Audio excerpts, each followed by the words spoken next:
நான் வந்து last month வந்து வாங்கி நட்டிருந்தேன் இல்லைங்களா மூலிகைகள். இங்கே பாருங்கள், வெள்ளை கரிசலாங்கண்ணி கொஞ்சம் நல்லா வளர்ந்துட்டுருக்குதுங்க. அதுக்கப்புறம் மஞ்சள் கரிசலாங்கண்ணியும் நல்லா வளர்ந்துட்டுருக்குது. இதை இன்னும் கொஞ்சம் கொத்தி விடணும். அதுக்கடுத்து வல்லாரை, நாட்டு வல்லாரையும் வளர்ந்துட்டுருக்குது.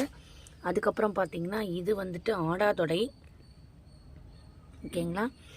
இது வந்து கருநொச்சி, இது வந்து கேசவர்த்தினி, இது அவுரிங்க. எல்லாமே சூப்பராக வந்துட்டுருக்குது நம்ம மண்ணில். ஏன்னா நல்லா எரு போட்டிருக்கோம், மணல் போட்டிருக்கோம் எல்லாமே. அதுக்கப்புறம் இது வெட்டி வேரும் வளர்ந்துட்டுருக்குது பாருங்கள், சூப்பராக வளர்ந்துட்டுருக்குது.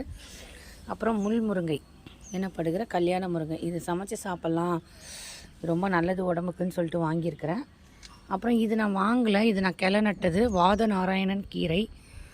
ஸோ இந்த மாதிரி எல்லாமே மூலிகையாக தான் வச்சுருக்கேன். இங்கே பாருங்கள், பிரண்டை, இது வந்து ஒரு மாதிரி கயிறு மாதிரி இருக்கக்கூடிய உருட்டு பிரண்டை. ஸோ இங்கே இருக்கிறது எல்லாமே ஹெர்பல் தான் நான் வச்சுருக்கேன் இந்த பக்கம். ஸோ பார்க்கலாம் எந்தளவுக்கு இது அந்த ஹெர்பல் கார்டனை வந்து கார்னரை நல்லா டெவலப் பண்ணலான்னு பார்த்துட்ருக்கேங்க.